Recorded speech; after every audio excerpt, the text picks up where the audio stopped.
Madame, mademoiselle, monsieur, bienvenue à Metro News. Voici les principaux titres qui seront développés aujourd'hui. Le bilan des dernières intempéries ayant frappé le pays continue de s'alourdir. Selon les responsables de la protection civile, plus d'une quarantaine de personnes sont mortes, 9 autres sont portées disparues. Les intempéries sont passées. C'est ce qu'a annoncé le météorologue Rudy Victor. Il a fait remarquer que le pays n'a pas été touché par une tempête tropicale ou par un ouragan. Il a révélé qu'il y a eu, en certains endroits, plus de 300 mm de pluie. L'ancien Premier ministre Laurent Lamotte a rejeté les sanctions qui lui ont été imposées par les États-Unis. L'homme d'affaires annonce qu'il va saisir les tribunaux compétents comme il l'a fait pour le Canada.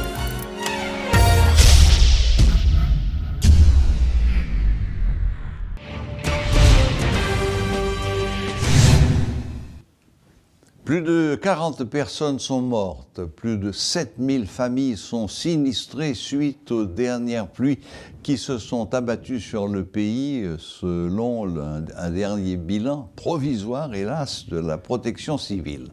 Les départements les plus touchés par les intempéries sont l'ouest, le nord-ouest, les Nippes, le centre, la Grande-Anse, le sud-est, selon le docteur Jerry Chandler. Les cas de mortalité ne sont recensés que dans 3 départements, l'Ouest, le Sud-Est et le Nord-Est. Il s'agit d'un bilan, hélas, provisoire. Le directeur général de la protection civile dit craindre une flambée des cas de choléra dans ces zones. Mais l'acheminement de l'aide aux personnes sinistrées se révèle encore plus difficile en raison de l'insécurité, de l'inaccessibilité des routes coupées par les eaux, les éboulements, les glissements de terrain. Au moins 7 personnes ont été tuées dans le naufrage d'une petite embarcation à Jacmel, selon notre correspondant sur place.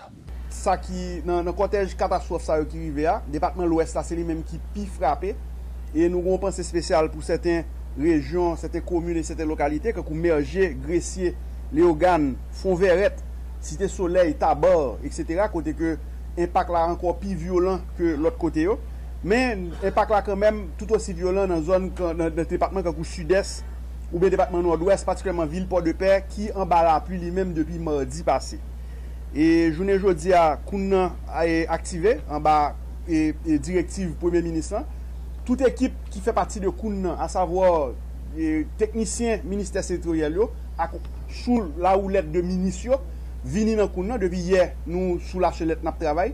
Jeudi matin nous travaillons pendant toute matinée, ce qui fait que journée là Kouna là nous gain des mesures spéciales que nous prend et que nous va mettre à terre pour nous capables, selon l'instruction du Premier ministre, arriver sous victime le plus vite que possible. Besoin qui gagnent, c'est des besoins que nous comprenons certainement qui c'est de l'eau de boisson, de l'eau potable. Et nous avons des besoins en termes d'hygiène, nous avons des besoins en termes d'aliments, mais nous avons des besoins en termes de, ça n'est pas abri. Pas abri dans le sens classique, mais abri dans le sens que comment nous aider les gens, nettoyer caillou, déblayer et retourner dans la caillou pour la vie reprendre, pour nous recommencer à fonctionner comme ça doit. Donc, journée jeudi, on a organisé nous avec justement Andan Kouna, nous avons collecte information, ça que nous recevons information toujours, ce qui fait que le bilan, je te présente là son bilan qui est provisoire, libre pour l'évoluer. Suite aux fortes averses qui ont secoué plusieurs départements du pays le week-end dernier, le Premier ministre, accompagné des ministres des Travaux publics, de la Défense, de l'Environnement, s'est rendu le samedi 3 juin au Centre d'opération d'urgence nationale Koun. Dans des déclarations faites à la presse, il a annoncé que les mesures nécessaires seront prises afin de venir en aide de toute urgence aux populations touchées par ces inondations. Il a fait remarquer que son gouvernement, de concert avec les institutions nationales et internationales, adopte des mesures urgentes en vue de faire face aux exigences de l'heure. Le ministère des Travaux publics a annoncé qu'il a effectué des interventions le dimanche 4 juin pour décongestionner la route nationale numéro 3 à Joumou, dans la zone de Péligre, ainsi que dans d'autres tronçons qui ont été obstrués par des tonnes de gravats. Les responsables ont indiqué que d'autres interventions similaires sont enregistrées dans la zone métropolitaine de Port-au-Prince et dans d'autres régions du pays pour permettre le déblocage des routes afin de faciliter la circulation des véhicules. Par ailleurs, la Direction générale de la protection civile, de concert avec ses différents partenaires, se mobilise pour coordonner la réponse aux dégâts causés par ces intempéries. On met main ensemble pour les gens qui sont frappés par des désastres, capables de relever, capables de joindre secours qu'ils ont besoin. Je voulais dire merci à toutes volontaires protection civile qui mobilisent depuis le début de la catastrophe, ça, malgré qu'ils étaient victimes eux-mêmes. Je voulais dire merci tout pour les partenaires qui sont engagés dans la lutte ça avec nous. Il faut suivre les consignes. Il faut faire attention, choléra toujours là. Et à l'occasion de problèmes, ça choléra capable de gagner une grande poussée en Haïti. Suivre conseil Semana pour les gens qui apprennent bateau. Parce que si nous suivons un certain nombre de conseils, il y a des morts nous avons éviter dans la nuit de vendredi. Un glissement de terrain a eu lieu sur la route de Bourdon, à quelques mètres de l'institution des Sœurs de Bourdon, suite aux dernières intempéries recensées le week-end écoulé. Aucune victime n'est à signaler selon les riverains de la zone. Par contre, cette situation représente un danger pour la circulation en raison d'une maison qui risque de s'effondrer à n'importe quel moment. Plus d'explications avec Rudolf Pierre-Louis.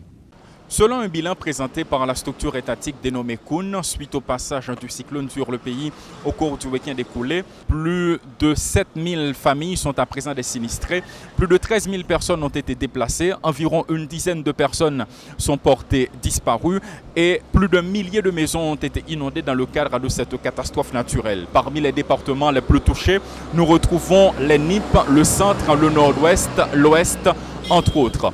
Le gouvernement, de son côté, n'entend pas garder le silence. Des dispositions sont en train d'être adoptées en vue d'apporter des réponses immédiates par rapport aux personnes qui sont victimes dans le cadre de ce phénomène naturel. Mais comme on peut le constater, les pluies diluviennes se sont abattues dans différents endroits de la capitale, dans les villes de province, entre autres, mais dans certains endroits, les séquelles sont plus ou moins visibles, notamment dans la zone de Bourdon où il y a eu un glissement de terrain, ce qui représente à présent un danger non seulement pour la circulation des véhicules, des motocyclistes, des piétons entre autres, mais également pour cette maison qui est construite et également ça représente un danger par rapport aux éventuelles pluies qui pourraient s'abattre sur la capitale dans les prochains jours.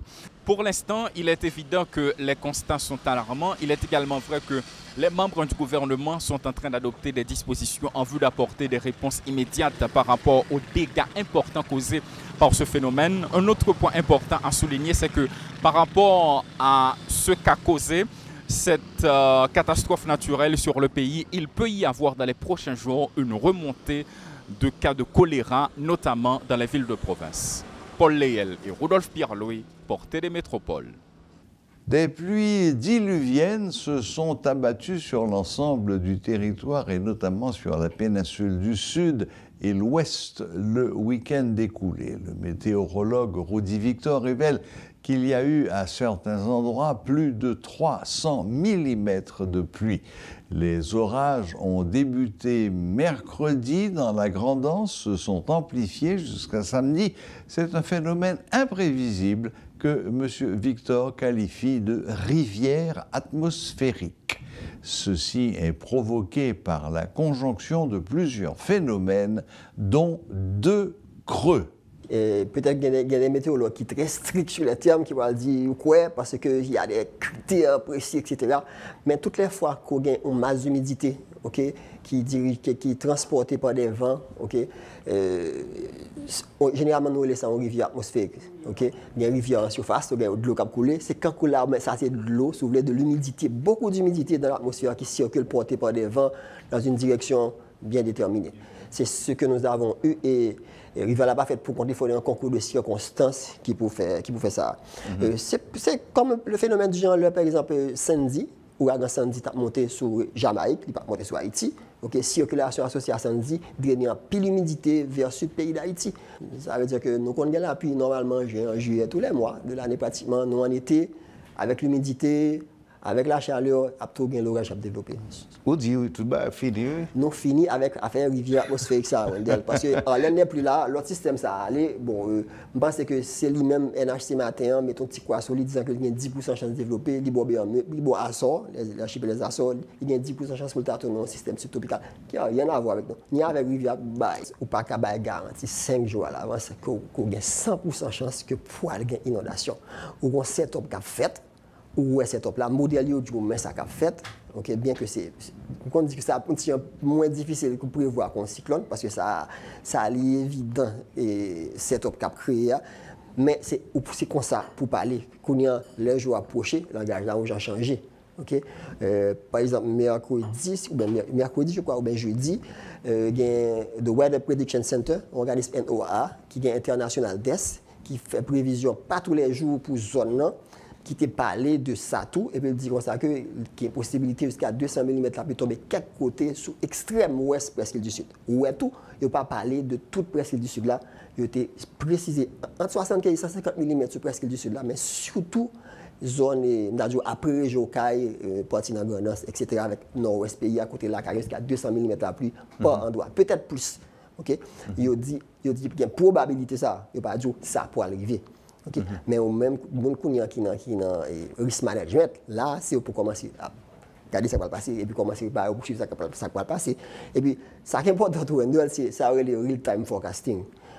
On va dire presque du sud nord-ouest mais quand les phénomènes ont commencé faut suivre et pour dire ça évolue mais ça cap passer quand on me songe c'était vendredi soir et parce que l'activité de l'orage à la pluie a commencé c'était mardi à peu près mercredi dans une grande danse puis Jamaïque sud-est Cuba était persistant OK et puis à partir de vendredi soir où on commencé à progresser ce bord région Caille passer dans zone NIP et puis à progresser vers l'ouest vers le sud-est et puis là ça dit poster sur ça me dit bon il a progressé puis samedi matin on levé avec tout problème ça majorité catastrophe météorologique privée Haïti gain creux là-dedans majorité gain creux là-dedans OK parce que souvent fois passer puis bah là qui bah la pluie s'il pas bon en activité à comparer ou pas bien problème ça OK il faut gain support ça et cyclone c'est différent cyclone avec creux yo amis yo ennemi OK si cyclone notre propre creux à creux fani si cyclone a une distance, bonne distance du coup, la BD cyclone a développé. La BD prend force. Donc c'est assez complexe et c'est parce que nous avons une position ça qui fait que Marc tu es monté sur Haïti. Quand on arrive dans n'importe quel moment de l'année, n'importe quel moment de l'année, ou songez catastrophe nous avons gagné 24 septembre 2010, quand nous avons gagné un pile vent sur Port-au-Prince, pied boîte est tombé, monté mourir, nous avons un creux assez robuste qui était à l'ouest, nord-ouest pays d'Haïti, qui était favorisé le développement, l'activité, l'orage à la pluie, on n'était pas de tornades, etc. C'était un creux. Et généralement, lorsqu'il y a la grêle en Haïti, plusieurs côtés, ou presque toujours un creux en altitude dans la zone, parce qu'un creux, c'est une masse d'air beaucoup plus froide que la normale qui fait une incursion, qui font une incursion dans la région panneau. Okay? Naturellement, il y a beaucoup plus de creux dans la région tempérée, etc. Mais de temps en temps, il y a un creux qui fait une incursion dans la zone panneau. Dans un communiqué de presse datant du samedi 3 juin, l'ancien Premier ministre Laurent Lamotte a rejeté les sanctions qui lui ont été imposées par les États-Unis. Dans la foulée, l'homme d'affaires annonce qu'il va saisir les tribunaux compétents comme il l'a fait pour le Canada. L'annonce des sanctions prises à l'encontre de Lamotte par le gouvernement américain a enflammé la toile.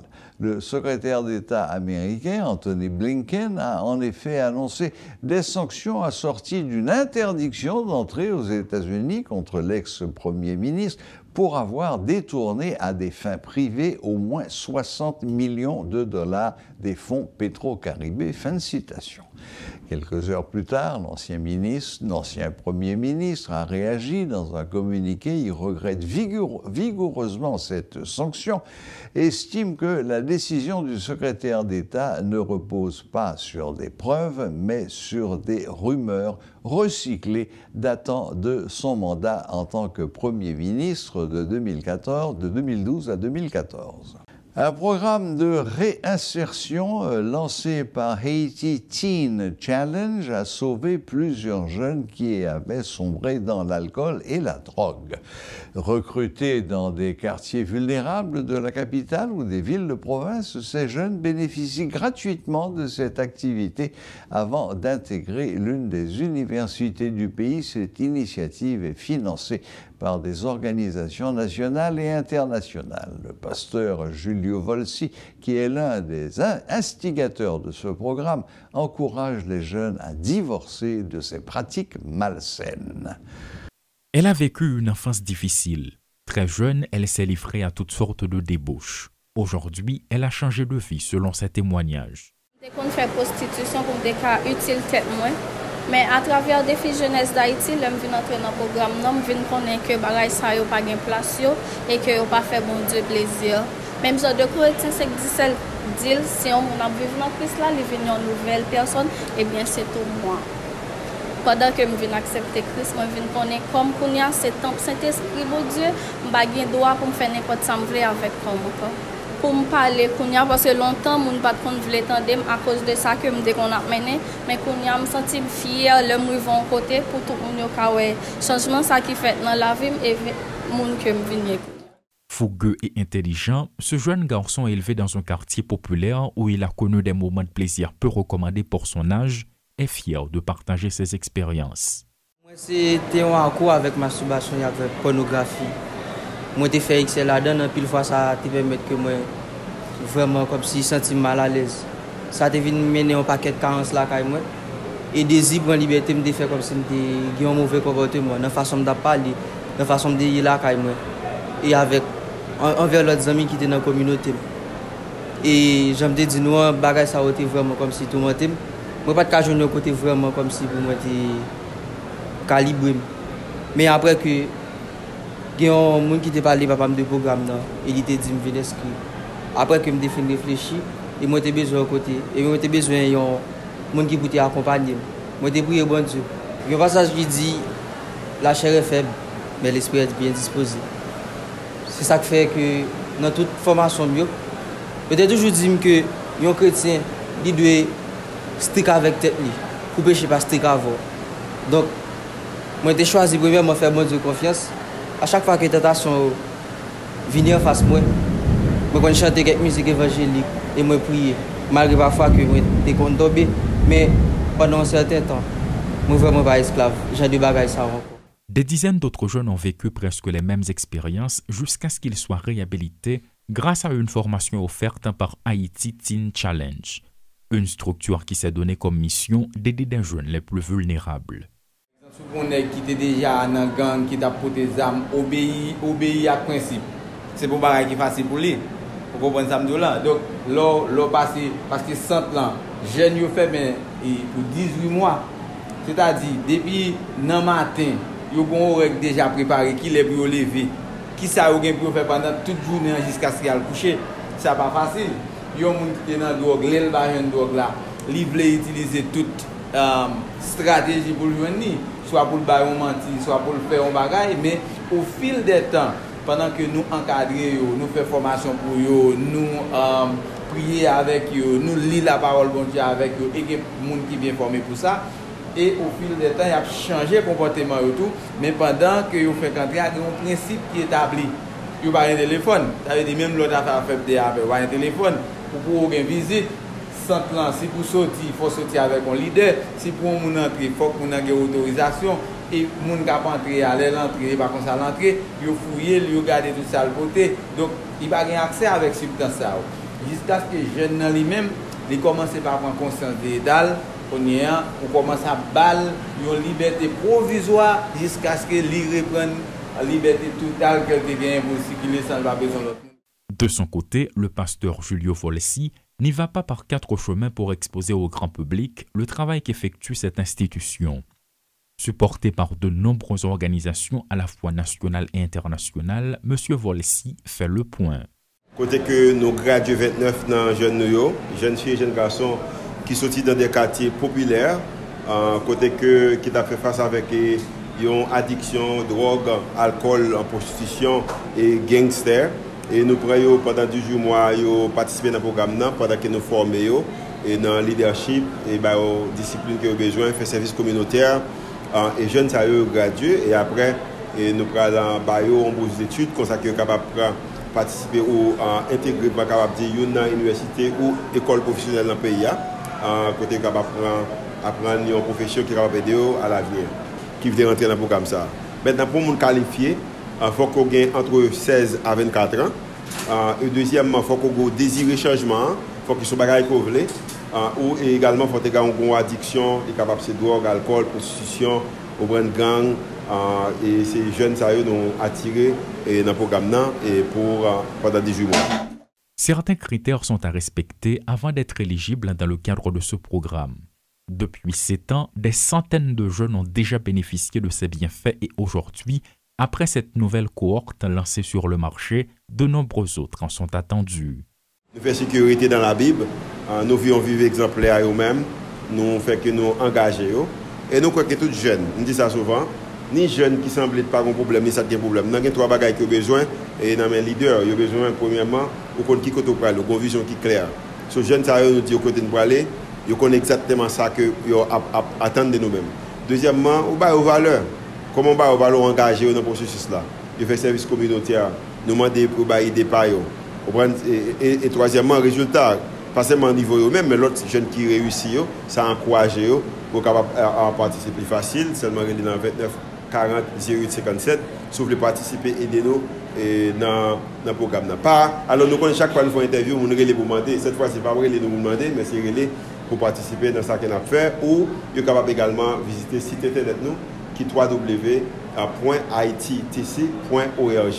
et comme ça que vous êtes capable de gagner plus d'informations des programmes et gagner informations en français et en anglais sur ITT Challenge.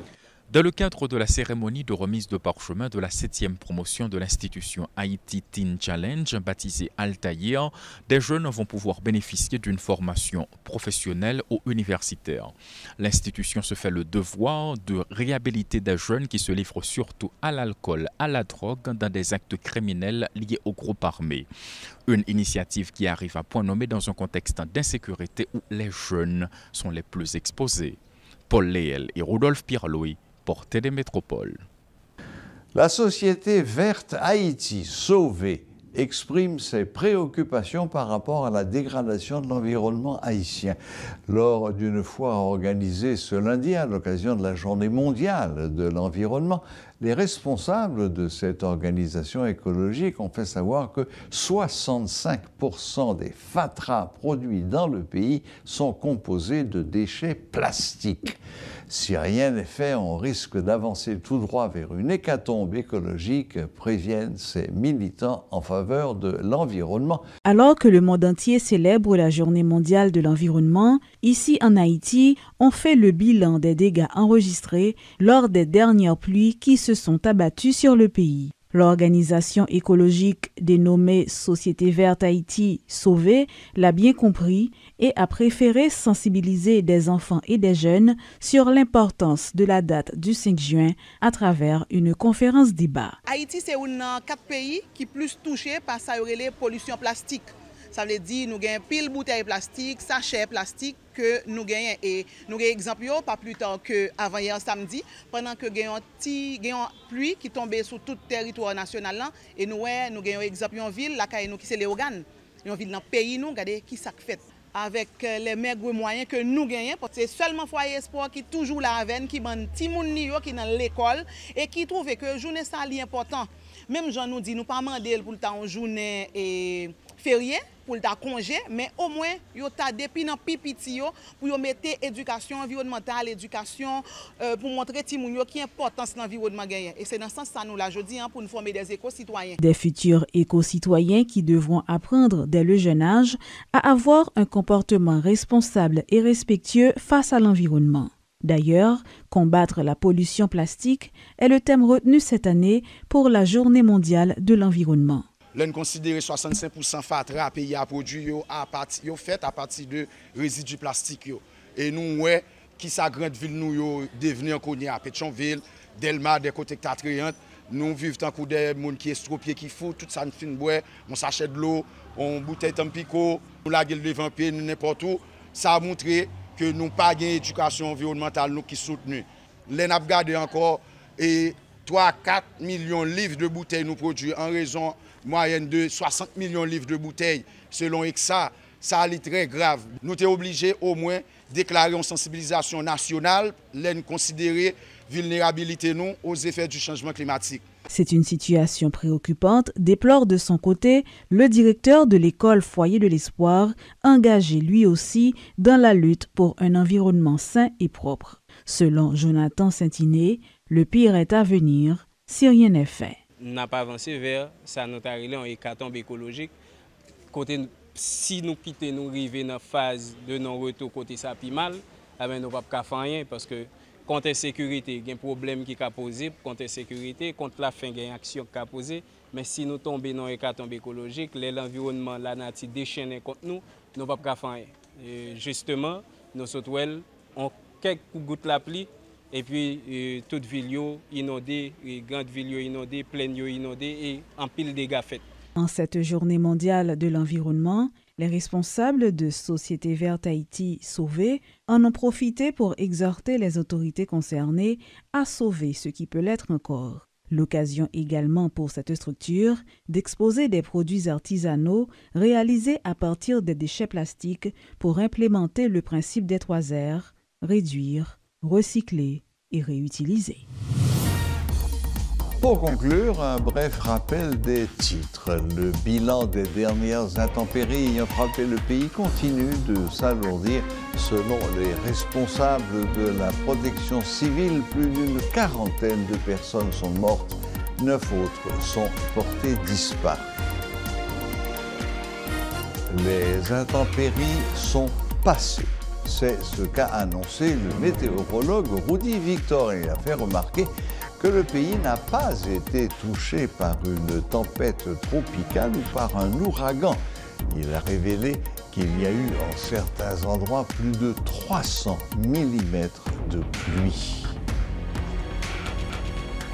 L'ancien Premier ministre Laurent Lamotte a rejeté les sanctions qui lui ont été imposées par les États-Unis.